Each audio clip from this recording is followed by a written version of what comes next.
Bonjour, Jamel Debbouze. C'est le rire le plus connu de Paris.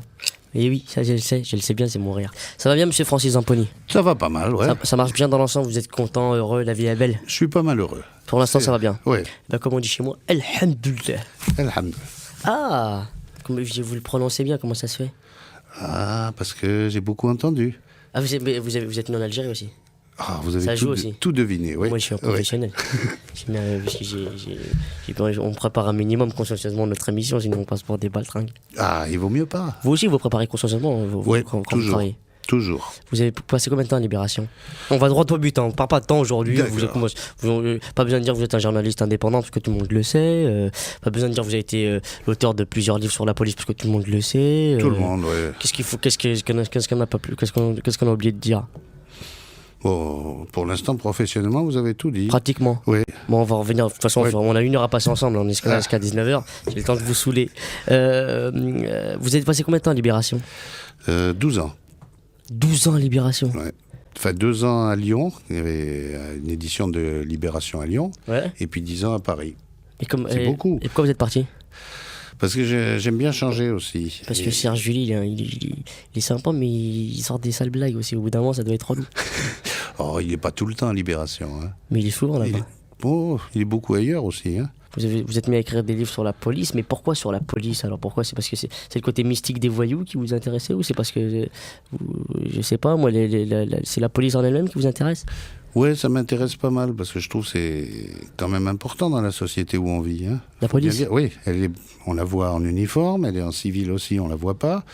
On est dans une société où il y a pas mal de police quand même. Ouais, elle est omniprésente. Oui, donc c'est intéressant de savoir comment ça fonctionne. Et vous savez aujourd'hui comment elle fonctionne, la police? Mieux qu'avant, ouais. Ça fait combien de temps que vous traitez ce sujet? Oh ben, une dizaine d'années. Hein. 10 ans quand même. Pas que la police. Hein, C'est-à-dire vous, c'est à base de 10 ans. Libération, Ouais. 10 ans, Ouais, la ouais. police, 10 ans, c'est la base. Heureusement, j'ai pas fait que la police.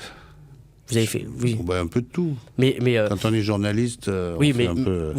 les 3 derniers bouquins que vous avez sortis, c'est sur la police. Oui, ça c'est vrai. Oui. Les 3 derniers Oui, livres oui. sont sur la police. Non. Il y en a un sur la religion. Ah bon? Ouais. Ben, je n'étais pas au courant. Comment ça se fait? Rémi Clopoul. Comment ça se fait que je n'étais pas au courant de ce livre sur la religion? Vous traitez de quelle religion? De catholicisme et islam principalement. C'était un bouquin pour essayer de voir comment ça pouvait se passer maintenant que l'islam est la 2e religion en France. Et comment ça se passe? Pas très bien. Ah bon? Ouais. Comment ça pas très bien? Bah, pas très bien parce que il y a une espèce de refus d'admettre que l'islam est une religion, qu'on peut être musulman et français et vivre en France. On est toujours, je trouve, en France sous l'idée français égale catholique. Oui. Beaucoup. Et ça pose problème. Oui. Quand vous voyez les cérémonies officielles, souvent il y a des messes. Oui. C'est très souvent. C'est très souvent. C'était les dimanches. Oui. Et donc je trouvais que c'était quelque chose à voir un peu, essayer d'expliquer qu'il pouvait y avoir d'autres religions en France. Ben ça c'est bien que vous l'ayez fait, monsieur Zamponi. Aujourd'hui vous avez sorti un livre qui s'appelle Les RG à l'écoute de la France.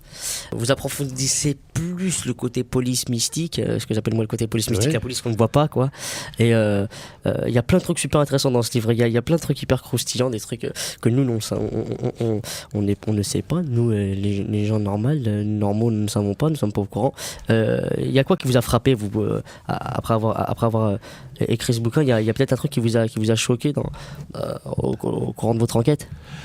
Quand j'ai commencé à travailler pour le bouquin, je croyais que je connaissais le sujet. Et puis en fait, en travaillant dessus, je me suis rendu compte qu'il y avait plein de choses que je connaissais pas. J'en ai appris. Quoi par exemple? Il y a des choses dérisoires. C'est-à-dire que souvent, les RG, c'est une police politique, entre guillemets, qui s'occupe... Pas que politique, elle est aussi économique. Mais économique, mais politique au sens large. Ouais. Tout ce qui est la vie de la société, quoi. Et qu'ils ne sont pas très écoutés. Il y a 3000 personnes, en gros, qui travaillent là-dedans.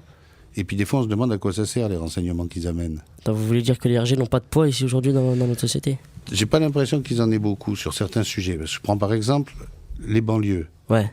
Depuis des années, ils ont dit il y a des trucs qui risquent d'éclater. Ouais. Et qu'est-ce qui s'est passé? Pas grand-chose. Rien d'extraordinaire, effectivement. Oui.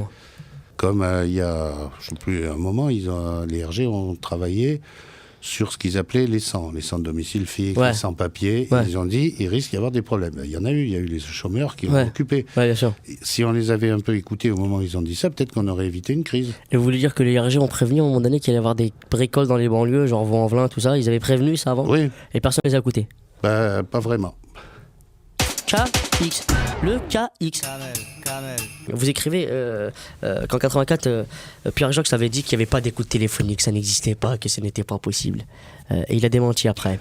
Bah oui, pendant longtemps, hein, les ministres ont dit, ah ben non, il n'y a pas d'écoute Et téléphonique. pourquoi ils ont caché la vérité comme ça? Ça veut dire quoi, monsieur? Ben, ça veut dire qu'ils en avaient honte. C'est que, et en plus, c'était pas vraiment caché parce que on en a entendu parler depuis longtemps, on le savait. Mais moi, je sais tout. Oui, mais on voulait pas le dire. Parce qu'on en avait honte, les mecs étaient mal habillés, tout ça, aux renseignements généraux, ils étaient sales. Non, c'est parce qu'ils se cachent le boulot des gens là, parce que moi j'ai une petite histoire là. Bon, et moi ils m'ont mis mon téléphone là, ils ont mis les micros là-dedans, ils m'ont fait écouter tout ce que j'ai dit. Bon, moi c'est pas content. Si tu veux, Jamel, moi tu connais, moi je faisais des petits business là, les antilopes, les prostituées là. Il y avait un réseau de... Il y avait un réseau de prostitution, il mettait des antilopes sur le boulevard. Ouais. Et, il s'est fait griller en fait, c'est ça. Et à cause des téléphones. Et à cause des écoutes téléphoniques. Et moi, si vous pouvez me rendre les bandes magnétiques, comme ça on est quitte quoi. C'est fini là? Dommage. Sortez monsieur s'il vous plaît. La date butoir est terminée. Je ne suis pas d'accord. D'accord.